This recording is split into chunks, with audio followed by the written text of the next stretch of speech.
News India 85 पे मैं हूं निगम जी और मैं हूं इस समय इको गार्डन में। और मेरे सामने जो आप तस्वीर देख रहे हैं कि हाथ पे रोटियां रख के खाया जा रहा है,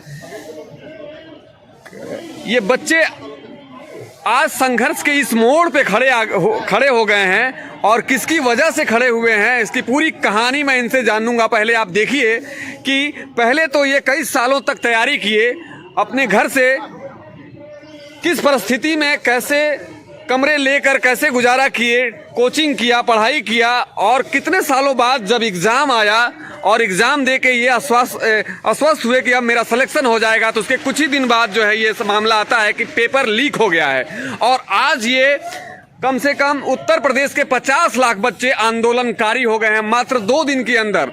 और ये किसकी लापरवाही रही है मैं बात करूंगा। क्या नाम है सर आपका? अंकेश कुमार। अंकेश, कहाँ से आए हैं आप?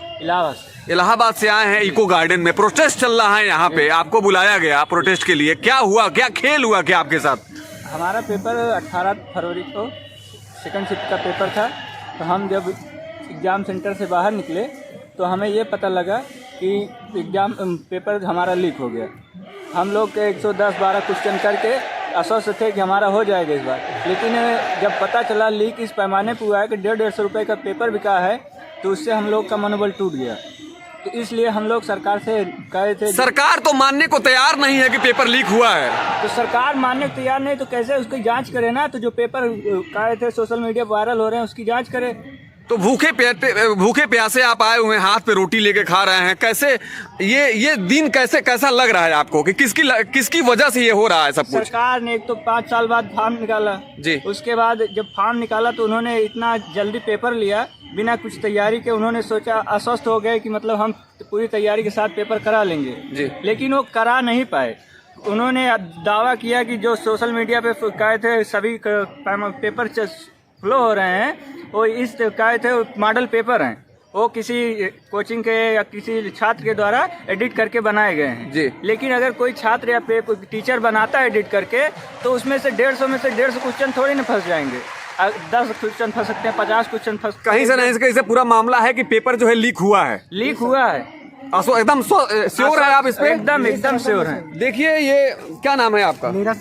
नीरज सरोज। आप बैठे हैं इको गार्डन में, हाथ में रोटी लेके खा रहे हैं आप। मैं ये तस्वीरें आपको इसलिए दिखा रहा हूं लोगों को कि लोग देखें। शर्म आनी चाहिए उन लोगों को जो सत्ता में बैठे हुए हैं और जो सिस्टम को चला रहे हैं कि आज इन नौजवानों को किस हालात में लाके खड़ा कर दिए। क्या कहना चाहेंगे आप, बताइए। सर, हम ये कहना चाहेंगे डी एग्जाम हो फिर से, क्योंकि हम लोग 110 क्वेश्चन करके आए हैं। हम लोग अथवा विश्वास नहीं कि हो पाएगा, क्योंकि यहाँ पे 150 में क्वेश्चन है, 150-200 में क्वेश्चन भी। हम लोग कहाँ, हम लोग किसान के बच्चे हैं, मजदूरी करके पढ़ते हैं। कैसे हम लोग इलाहाबाद में रूम लेकर रहते हैं।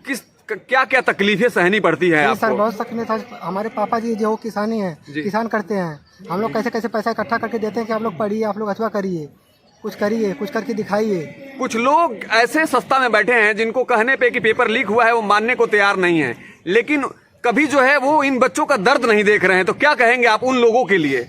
सर, हमारा सेकंड और 17 तारीख को पेपर था फर्स्ट वाली में। जब हम पेपर देकर निकले बाहर तो हमें पता चला कि नकल हुई है, लीक हो गया है। उसके आगे हम लोग कुछ नहीं कर पाए। इस तरह का नकल कभी जीवन में आपने देखा था क्या? सर, हमारा ये पहला एग्जाम है। पहला एग्जाम है सर। 4 साल से इलाहाबाद में तैयारी कर रहे हैं। 4 साल से भी एग्जाम की तैयारी में आप एग्जाम का भी इंतजार कर रहे थे? सर, एग्जाम और आया तो पहला एग्जाम लीक हो गया। कुछ दिनों बाद आपका उम्र खत्म हो जाएगा, तो क्या करेंगे आप? सर, 25 साल चली रहा है। फिर 5 साल बाद आएगी वैकेंसी, तब तक उम्र चली जाएगी। हाँ। फिर कहीं कि नहीं होंगे हम जी। क्या करेंगे उसके आगे हम? फिर आप इन युवाओं का दर्द देख सकते हैं। मैं ये तस्वीरें दिखा के भावुक हो रहा हूँ कि युवा, ये कितनी मजबूरी है। पिता और माँ कितने सपने देखे होंगे। युवाओं ने भी सपना देखा होगा कि चलो 60,000 भर्ती आई है, कहीं ना कहीं मेरा सिलेक्शन हो जाएगा और मेरा जीवन सुधर जाएगा। लेकिन नहीं, कुछ दलाल, कुछ चोर, कुछ सिस्टम में ऐसे लोग बैठे हैं जो इन युवाओं के भविष्य के साथ खिलवाड़ कर दिया। और आज इको गार्डन में ये जो मेरे पीछे आप भीड़ देख रहे हैं, मैं बात करने देखिए, मैं अपने चैनल पे दिखा चुका हूँ इन युवाओं का दर्द।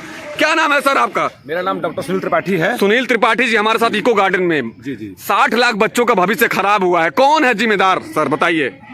निश्चित रूप से जो है इसमें जिम्मेदार वो लोग हैं जो सिस्टम में दीमक की तरह घुस चुके हुए हैं। कोई भी उत्तर प्रदेश में एग्जाम होती है वो पहुंच जाते हैं, मारते हैं, पूरे सिस्टम को कोलैप्स कर देते हैं। कहीं न कहीं सरकार इस मामले में असमर्थ रही है और उनके ऊपर नकेल नहीं कस पा रही है। हाँ, एक बात मैं कहूंगा इस बार सेंटर लेवल पर समस्या नहीं आई है, इस मामले में गवर्नमेंट कामयाब रही है। लेकिन पेपर जहां से छपा हुआ है वहां से कुछ प्रॉब्लम है, सरकार को इस पर बहुत बड़ी कार्रवाई करनी चाहिए। और ये जो धरना बच्चे बैठे हुए हैं, जी जी सर, इन बच्चों का, इनकी मनोभावना का, इनकी इच्छा शक्ति का, इनके आर्थिक परिवेश का ध्यान रखते हुए जी सरकार को निश्चित रूप से अगर अपनी इलेक्शन में छीछा-लेदर नहीं करवानी है तो जी बच्चों की बात मान लेनी चाहिए। तर्क संगत भी है, लॉजिकल भी है। आज शाम को इतने साक्ष्य मौजूद कर दिए जाएंगे कि जो एजेंसी जांच कर रही है वो भी री एग्जाम पर मुहर लगाने जा रही है। मैं आपके चैनल के माध्यम से ये श्योर करता हूं कि माननीय योगी जी के पास अगर साक्ष्य मौजूद हो जाएंगे तो मैं ये गारंटी ले रहा हूं कि योगी जी किसी को बख्शेंगे नहीं और दोबारा एग्जाम होगी। Thank you very much. Thank you very much. Sir एक चीज और, एक सवाल और सर, हाँ, आपको नहीं लगता है कि इनकी जो जांच एजेंसियां हैं, आईटी सेल है, वो कहीं से न कहीं से फ्लॉप रही हैं सारी चीजों पे? भर्ती बोर्ड कहीं न कहीं तो लड़कों से साक्ष्य मांगा जा रहा है कि आप साक्ष्य दीजिए, नहीं, ये क्या कर रहे हैं, इसके बारे में बताइए। आंदोलन बहुत तेज है तो प्रक्रिया को जल्दी निपटाने के लिए हो सकता है कर रहे हो, लेकिन यहाँ इनकी जो मनोदशा है इस पर कहीं न कहीं प्रश्न चिन्ह भी है। हो सकता है ये दिखाने का प्रयास कर रहे हो कि हमने लेटर जारी कर दिया है, लेकिन आप जानते हैं बहुत से बच्चे डर के मारे हो सकता है साक्ष्य न दें, तो इस पर भी इनकी शुद्धता पर थोड़ा सा डाउट है। लेकिन ये है कि सरकार में जो मुखिया है निश्चित रूप से बहुत ईमानदार है, वो प्रयास करेंगे। अगर उनको थोड़ा भी क्लू मिला तो 100% बच्चों के फेवर फैसला आने वाला है। और आज आप देख रहे हैं ये रैली नहीं, ये रैला है, महाकुंभ का मेला है। अगर ऐसे ही बच्चे इकट्ठा हो जाएंगे, अशांतिपूर्ण तरीके से अपनी बात रखेंगे, ये मैं 100% गारंटी दे रहा हूं कि बच्चों के मन माफिक उचित कार्रवाई होगी, कंफर्म। बहुत बहुत धन्यवाद सर, आप न्यूज इंडिया 85 पे बात कर रहे थे निगम जी से। Thank you very much. Thank you sir.